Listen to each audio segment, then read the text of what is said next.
Es un gusto saludarte, te habla Larry Lugo, y en esta oportunidad conversaremos sobre la introducción a árboles de decisión y Random Forest, parte de una serie de 3 videotutoriales sobre el tema que incluye Support Vector Machine y Neural Networks. En ellos estamos estudiando los fundamentos, las aplicaciones y criterios para la selección de hiperparámetros de estos modelos de Machine Learning que se emplea para problemas de clasificación y regresión. Hablemos entonces de árboles de decisión y random forest o bosques aleatorios.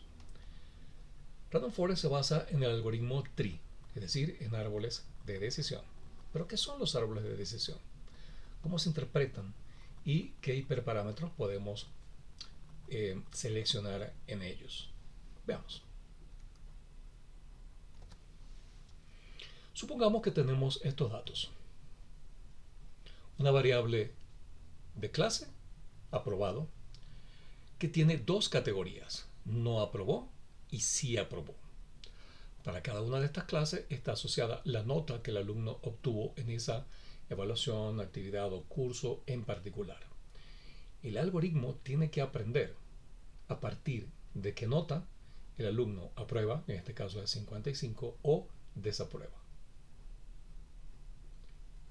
¿Cómo se hace eso? ¿Cómo se interpreta? Este es un ejemplo muy sencillo porque básicamente solo tenemos dos opciones y a las mismas está asociado un valor numérico. Entonces es muy sencillito y el árbol de decisión para resolver este problema luce así. Por ejemplo, todo árbol de decisión tiene nodos, que en el caso de la naturaleza hablamos, en español hablamos de nudos. De cada nudo sale un pecíolo o una rama y esas ramas tienen hojas. En el caso de los árboles de decisión, esos nodos, aquí tenemos 1, 2 y 3 nodos, como dice acá. La palabra nudo no se emplea, pues es más común el término nodo. Como ven acá, este árbol, el más simple posible, tiene 1, 2, 3 nodos y de esos nodos 2 son hojas. ¿Qué significa eso? Que en este tipo de nodo se evalúa una condición y en las hojas aparece la decisión que toma el algoritmo con respecto a la información que acabamos de ver. ¿Okay? Observamos que para aprobar la asignatura los alumnos deben obtener 55 puntos o más. Y de 54 hacia abajo, es decir, cualquier nota igual o inferior a 54 puntos, significa que el alumno no aprobó. Y el algoritmo lo aprende enseguida, porque es un problema muy sencillo. Todo alumno que ha obtenido más de 54 puntos, es decir, a partir de 55 en una escala del 0 al 100, aprueba. Por lo tanto, si aprueba, mayor a 54, no aprueba, igual o inferior a 54. Y parte de, en este caso, el algoritmo selecciona la condición que se va a evaluar. Entonces, en este nodo, todos son nodos, pero esto es un nodo donde se evalúa la condición y la hoja es donde se presenta la decisión. En este ejemplo tan básico, pues uno diría, bueno, eso es casi que obvio. ¿Qué pasa con un problema un poquito más complejo? En este caso tenemos el GPA, que es el Grade Point Average, es decir, las notas o las calificaciones promedios a lo largo de una carrera, que es producto de la suma de todas las notas obtenidas sobre las unidades crédito. Y tenemos, fíjense que todas son variables, las otras eran de clase, por lo tanto, árboles de decisión se puede utilizar para problemas de clasificación, pero también como este de regresión. Y tenemos las notas de física, química y biología. La pregunta sería, ¿cuál de estas tres asignaturas es más relevante para predecir, para clasificar, en este caso, el Grade Point Average, o sea, la nota, la clasificación promedio del bachillerato, que es un parámetro sumamente importante, se diría que es el más importante para el ingreso a la universidad? Veamos. En este caso tenemos un árbol con 9 nodos y 5 hojas. Hay 1, 2, 3, 4, 5, 6, 7, 8 y 9. 9 nodos en total, de los cuales 5 son hojas. 1, 2, 3, 4 y 5. Recuerden que se llaman hojas porque en ellos se nos muestra la decisión. ¿Qué dice esto? Pues aquí lo que me está diciendo es que de esas 3 asignaturas, recordemos, de estas 3 asignaturas, física, química y biología, nos preguntamos entonces cuál de esas 3 notas sería más importante para analizar el GPA como parámetro de ingreso a la universidad. El algoritmo decidió que es física, las notas de física, las que nos van a ayudar a estudiar qué es lo que pasa con ese GPA. En Orange tenemos que los nodos se pueden colorear por varios criterios. Por ejemplo, el número de instancias.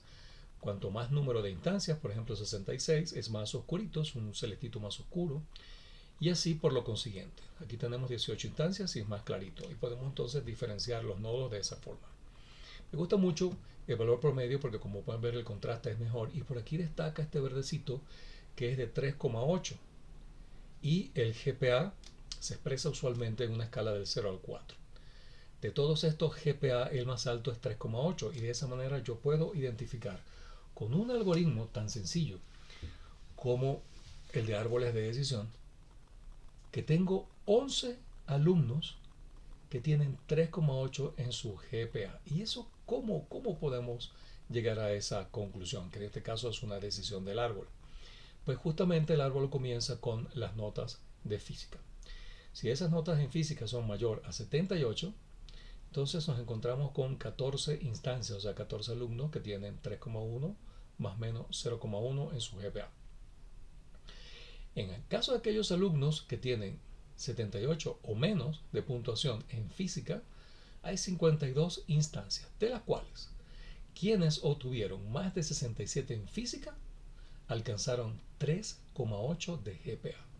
Imagínense lo poderoso de estos árboles de decisiones, porque cuando estamos haciendo una selección de alumnos, en este caso para la universidad, aquí no son muchos, pero imagínense que tengamos decenas o miles de ellos y que podamos encontrar alguna asignatura, en este caso física, que nos permita discriminar entre los valores de GPA para seleccionar aquellos que han obtenido la mayor puntuación y por qué, relacionado por supuesto con sus notas de bachillerato.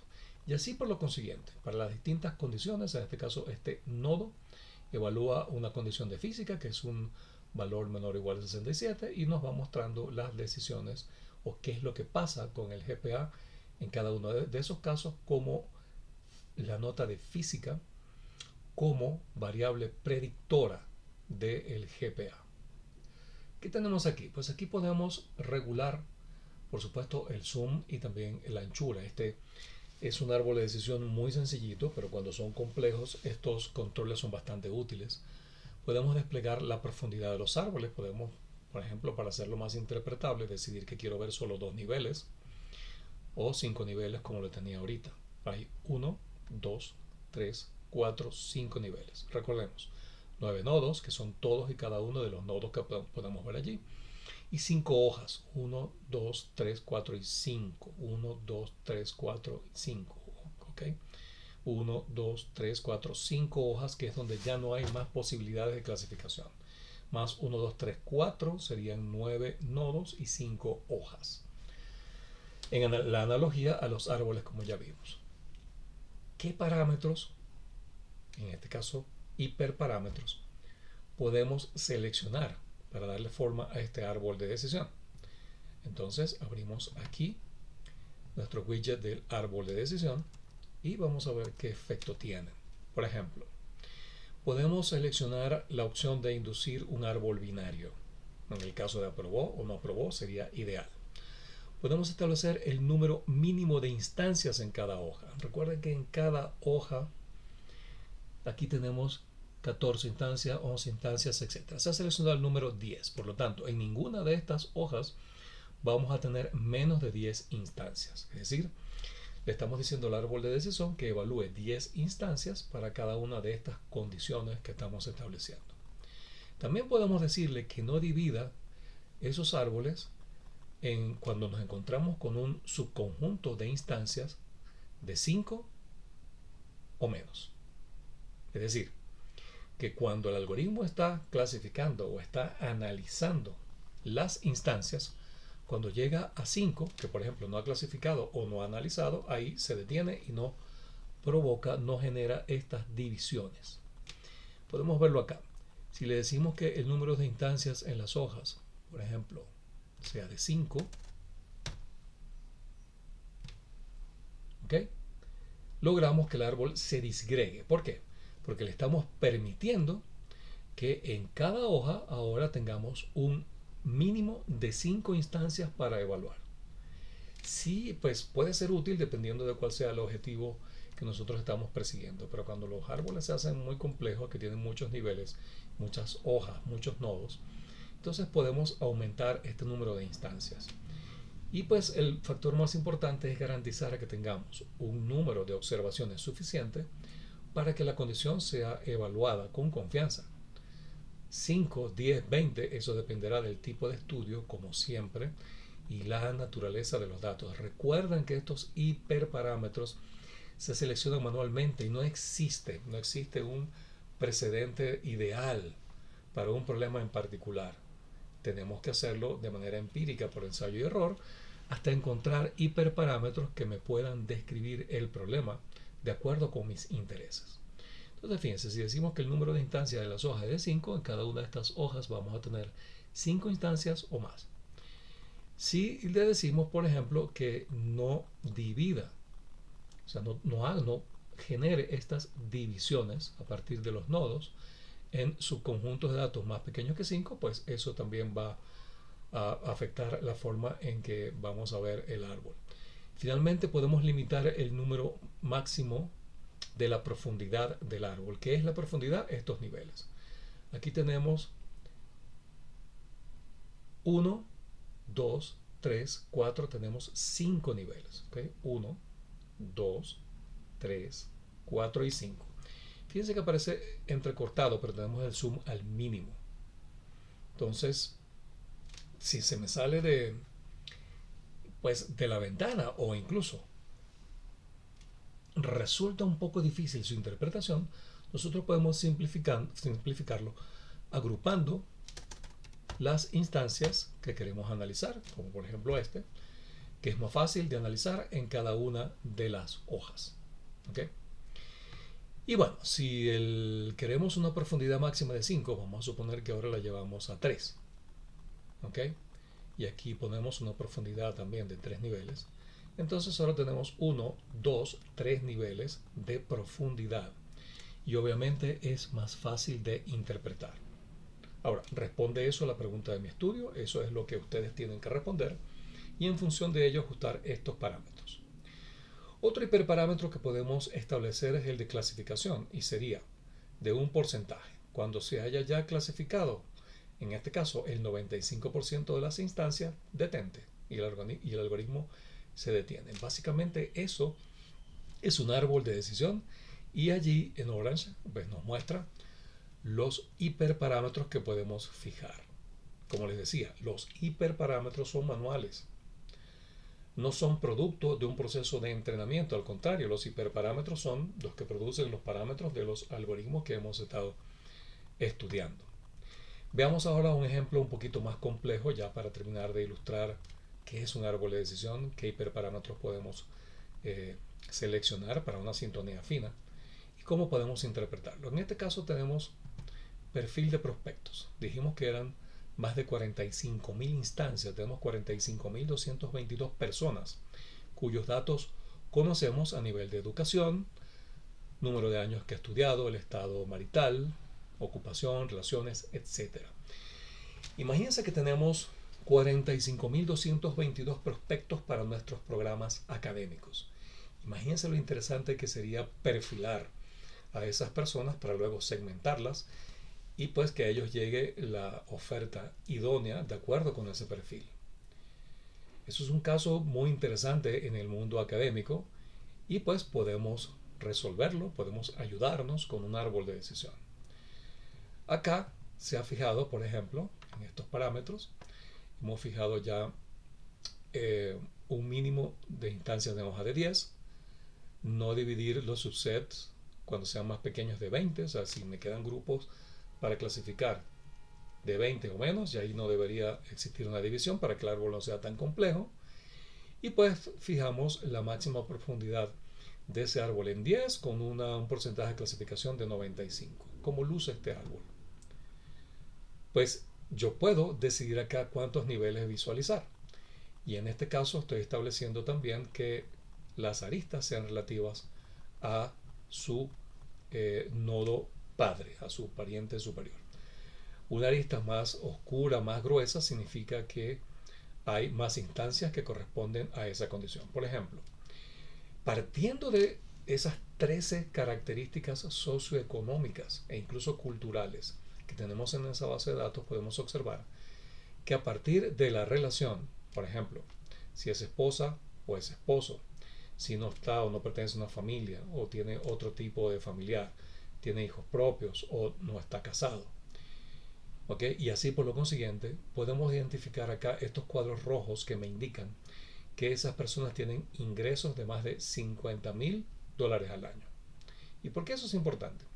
Porque eso puede ser un criterio para ofrecer determinados programas académicos a esas personas. Por ejemplo, podemos ver que si las personas están casadas, ya sea como esposa o esposo, algo pues que ya no es tan simple, pero bueno, si están en una relación de pareja como marido o como mujer y tiene una cantidad de años de educación mayor a 12 y tiene una ganancia de capital superior, en este caso, aunque aquí no se ve, superior a $5,013 al año y además un grado de doctor, maestría o de universidad, podemos predecir que esa persona va a tener ingresos superiores a $50,000 al año.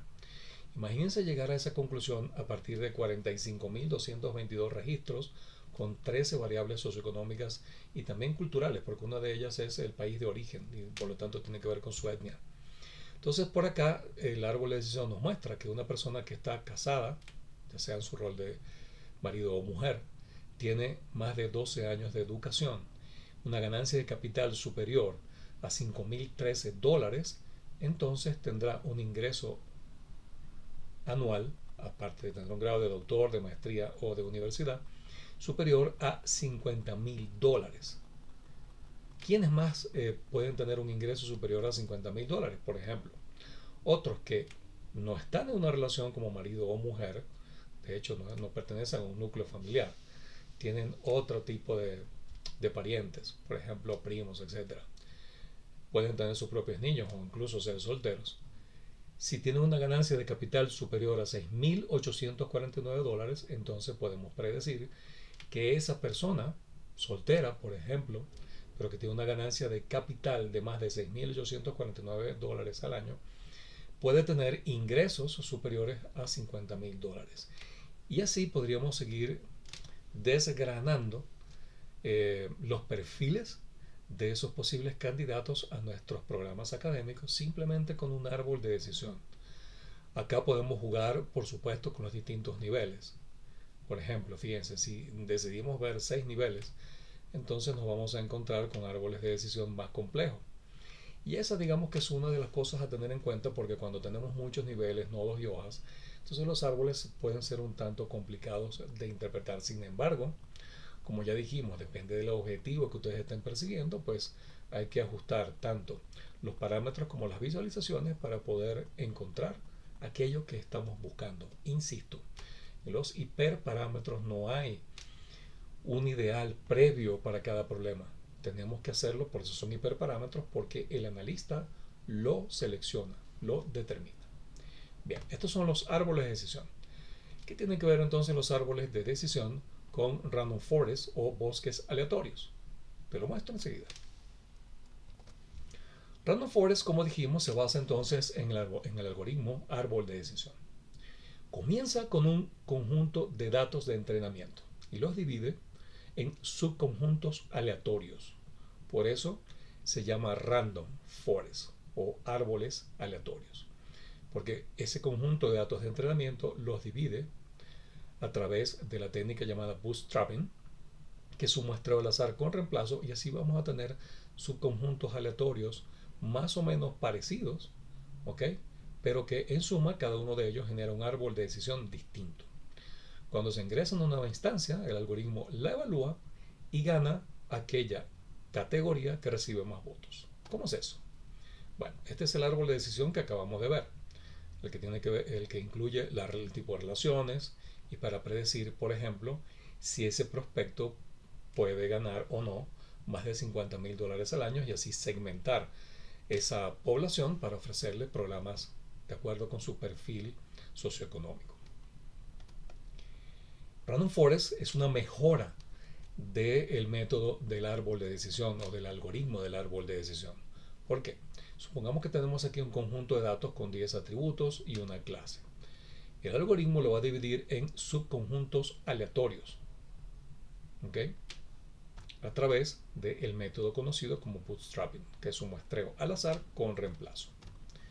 Y produce, en este caso, que es simplemente hipotético, 1, 2, 3 y 4 subconjuntos de datos aleatorios.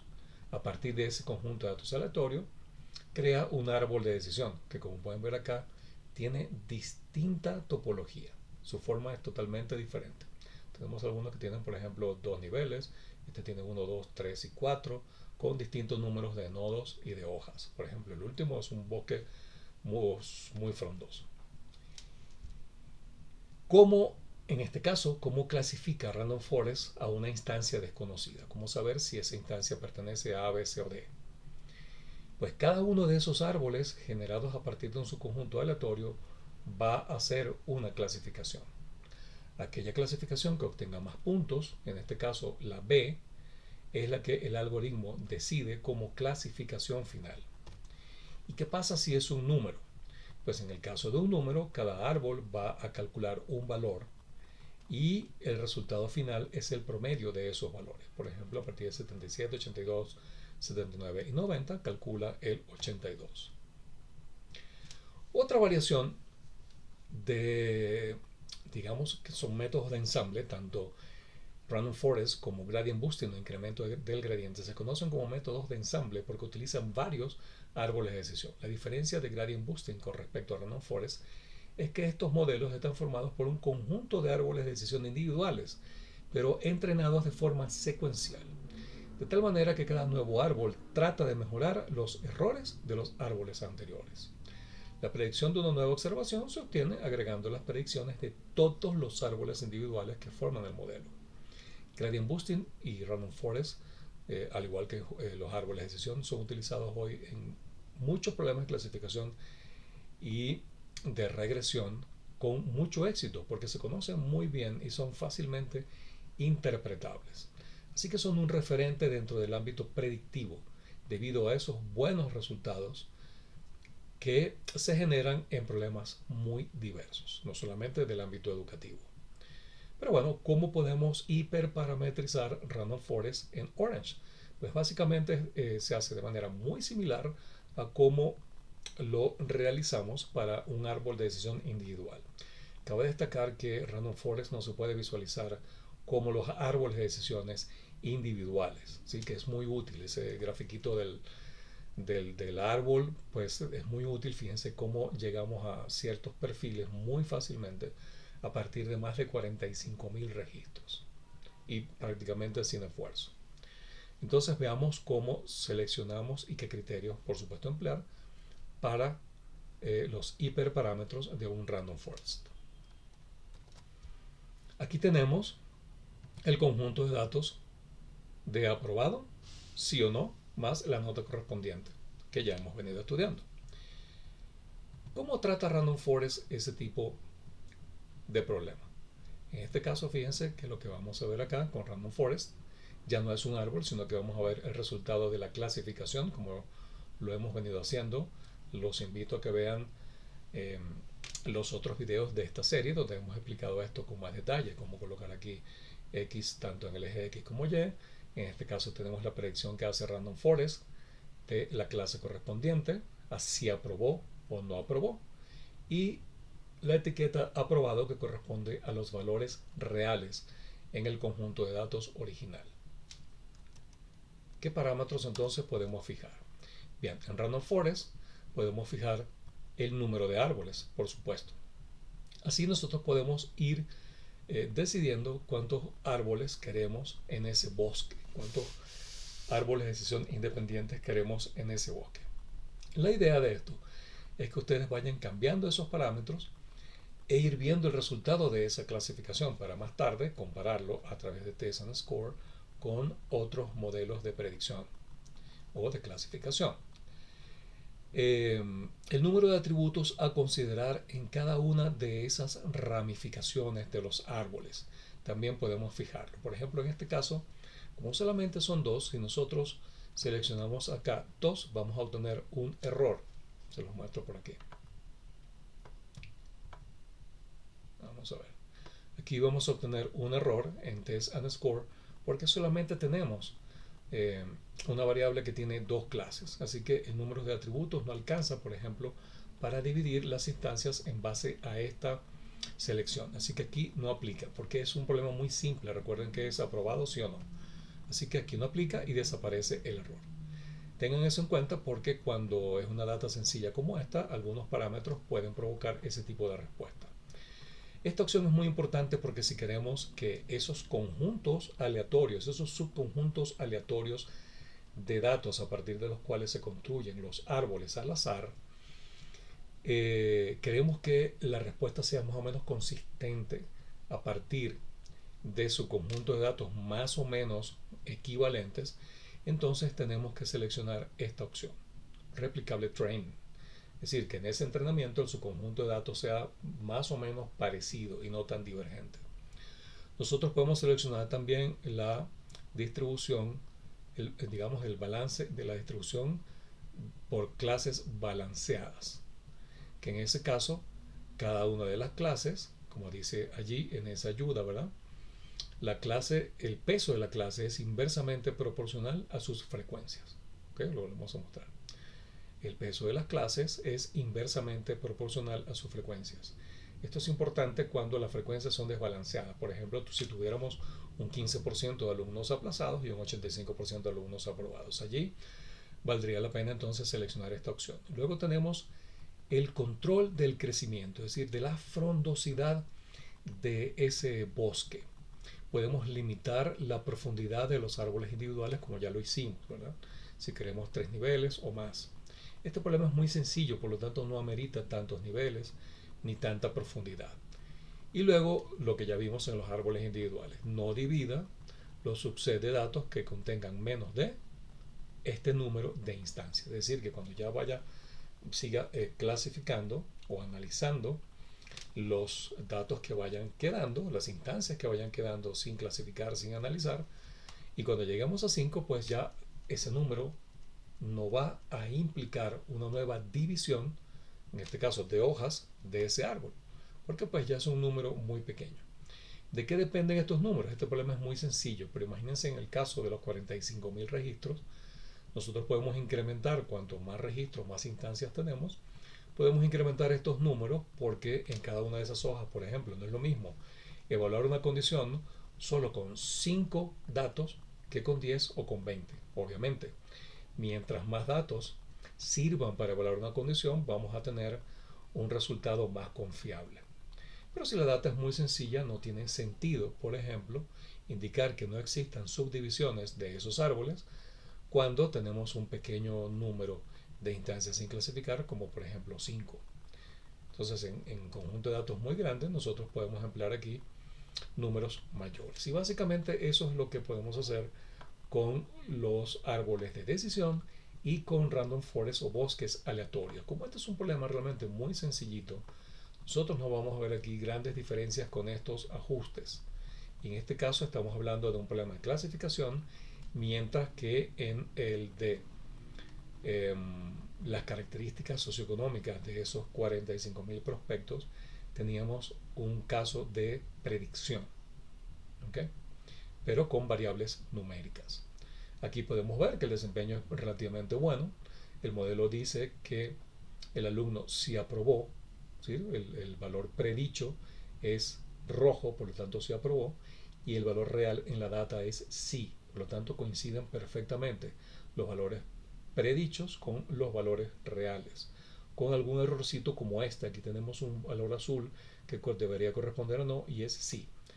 Entonces, bueno, también tenemos la opción, no lo olvidemos, de evaluar la matriz de confusión y las métricas de desempeño o de rendimiento de los modelos que se derivan de ella, como el recall, la precisión, el score F1, la accuracy o classification accuracy, es decir, la exactitud de clasificación, el área bajo la curva, para cada uno de los modelos que estamos evaluando acá.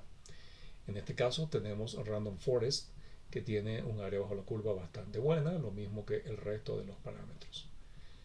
Bien, de esa forma, en este video tutorial hemos visto árboles de decisión y hemos visto Random Forest, y también mencionamos Gradient Boosting. Estos últimos dos métodos están basados en árboles de decisión individuales y se utilizan muchísimo en la resolución de problemas tanto de clasificación como de predicción, problemas de regresión y de clasificación. ¿Ok? Bien. Pues vimos estos tres ejemplitos sencillos con un problema binario. En este caso, cómo estudiar las aplicaciones de los alumnos a partir del GPA, que es el Grade Point Average, es decir, ya lo mencionamos, el promedio general de las asignaturas, dividiendo sus puntuaciones de asignaturas, como en este caso física, química y biología, sobre las unidades créditos ganadas. Y estudiamos con un árbol de decisión muy facilito de interpretar cuál de estas asignaturas me pudiera servir para predecir su GPA, que es un parámetro clave para el ingreso a la universidad. También vimos este problema de aprobados y o no, que por supuesto es muy sencillo para un árbol de decisión y lo clasifica perfectamente bien. Y luego este que sí es un poquito más complejo, con, como ya lo dijimos, más de 45.000 instancias o registros de personas. Cada una de estas instancias son datos correspondientes a un registro por persona con 14 variables independientes. ¿Ok? Y ahí tenemos edad, cuál es su clasificación laboral, si está en el sector privado, etc. Y ya vimos cómo con un árbol de decisión pudimos, está un poquito frondoso, podemos, entre comillas, podarlo, colocando aquí, si quiere, 4 niveles, y así se hace más interpretable. Una vez más, los hiperparámetros tienen que ser fijados por el analista.